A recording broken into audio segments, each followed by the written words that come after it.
Good morning everyone.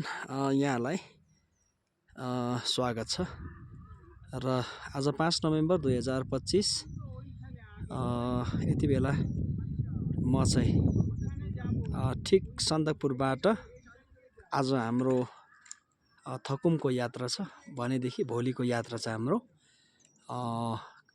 फालुटको रहनेछ। आज only 7 kilometre हामी यहाँबाट हिँड्दैछौँ भने पर्सि चाहिँ 14 किलोमिटर हामी हिँड्नेछौँ भने हाम्रो यात्रा रहेको छ 7 डेजको। र हाम्रो गेस्टहरू हुनुहुन्छ सबै हाउडा कलकत्ताबाट हुनुहुन्छ, जो चाहिँ उहाँहरू अघिबाटै हिँडिसक्नु भएको छ। र आजको वेदर चाहिँ एकदमै राम्रो भएकोले गर्दाखेरि र तपाईँहरूलाई केही कञ्चनजङ्घा सन्दकपुरको बारेमा छोटो जानकारी दिन चाहन्छु।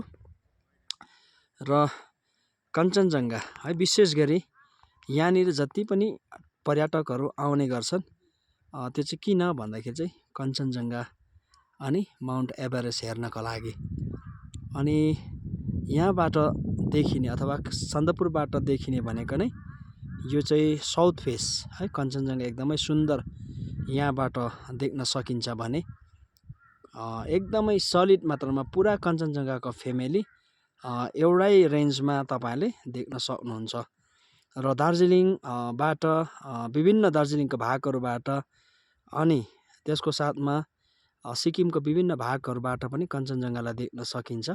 तर एकदमै सलिड है, एउटै फ्यामिलीमा यसरी चाहिँ तपाईँहरूले केवल सन्दकपुर फालुटको ट्र्याकबाट मात्र तपाईँले देख्न सक्नुहुन्छ।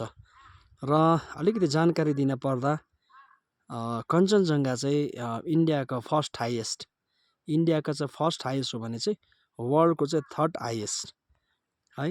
अनि यो पनि यहाँबाट एकदमै सुन्दर ढङ्गले तपाईँले देख्न सक्नुहुन्छ भने यता आएर हेर्दाखेरि यो चाहिँ वर्ल्डको हाइएस्ट पिक चाहिँ तपाईँको माउन्ट एभरेस्ट देख्न सक्नुहुन्छ। यो अगाडि जुन चाहिँ ठुलो तपाईँले देख्न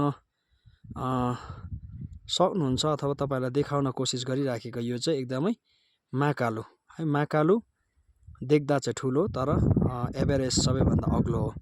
र धेरै महाकालु चाहिँ अगाडि भएकोले गर्दाखेरि महाकालु ठुलो देखिन्छ भने यो राइट साइडको देख्दै गरेको चाहिँ चोमोलोन्जो महाकालु, अनि एकदमै पछाडिपट्टिको हिउँले ढाकेको चाहिँ सागरमाथा, लोत्से, नुप्से, बरुन्से, अनि यो चाहिँ चाम्लाङ। एकदमै यो फ्ल्याटमा चाहिँ तपाईँले चाम्लाङ भनेर जान्न सकिन्छ भने यो चाहिँ थ्री सिस्टर एउटै रेन्जमा तीनवटा पिक तपाईँले देख्न सक्नुहुन्छ अथवा देखिरहनु भएको छ भने यो चाहिँ थ्री सिस्टर। तर यसलाई कुनै म्यापमा चाहिँ यसको डिस्क्रिप्सन गरेको छैन।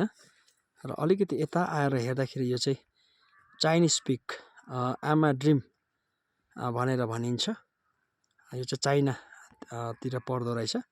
अनि अलिकति यता आएर चाहिँ काङ भ्याली,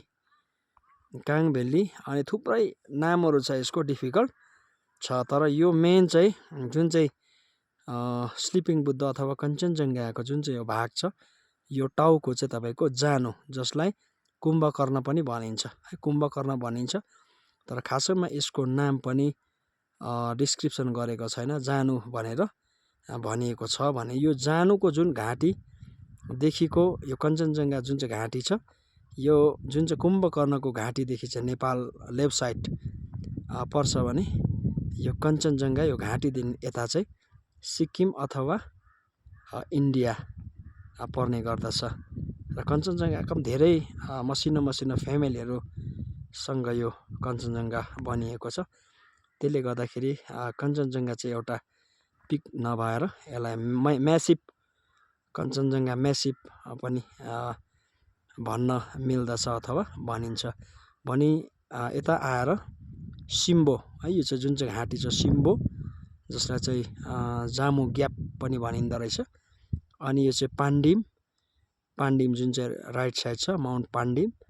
अनि यता आएर माउन्ट पाण्डिमको छेउमा सानो यो पिक छ, यो चाहिँ जापानु, अलिकति बिचमा भएको अलिकति धारिलो यो खडा छ, यसलाई तेन्जिङ खाङ अनि नर्सिङको अलिकति उतातिर गयो भने तपाईँको सिनालचुको रेन्जहरू पर्दो रहेछ।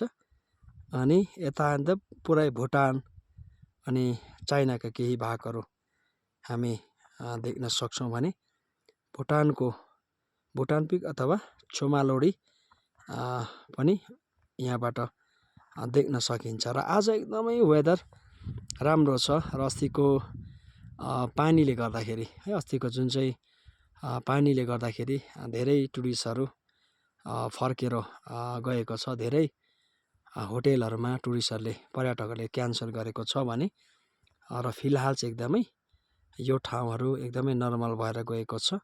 अनि अति नै सुन्दर आजको मौसमहरू। अनि 2 तारिकदेखिको यताको अपडेटहरू एकदमै सुन्दर छ अथवा अपडेटहरू राम्रो छ। र यो अगाडिको जुन चाहिँ भ्यालीहरू देख्दैछ यो चाहिँ चन्दु भ्याली, जहाँ पनि होमस्टे पाउन सक्नुहुन्छ भने यहाँदेखि आज थकुम भ्यालीदेखिको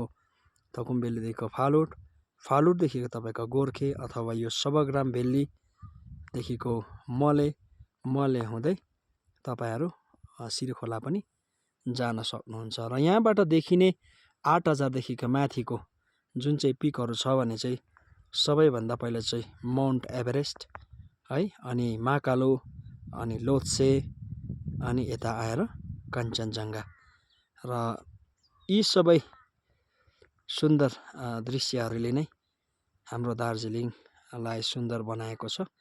र तपाईँहरू पनि आउन चाहनुहुन्छ भने पुरा जानकारीको साथमा आउनुभयो भने तपाईँलाई कुनै असुविधा हुने छैन। धन्यवाद तपाईँलाई। आजको यो मौसम राम्रो भएकोले गर्दाखेरि केही जानकारी तपाईँलाई दिन सकेँ। र म गाइड राकेश राई बाटोमा तपाईँलाई पनि सन्दकपुर फालुट भिजिट गर्नुहोस्, आफ्नै ठाउँको जानकारी लिनुहोस् भनी म तपाईँलाई पनि उत्साह दिन चाहन्छु। धन्यवाद।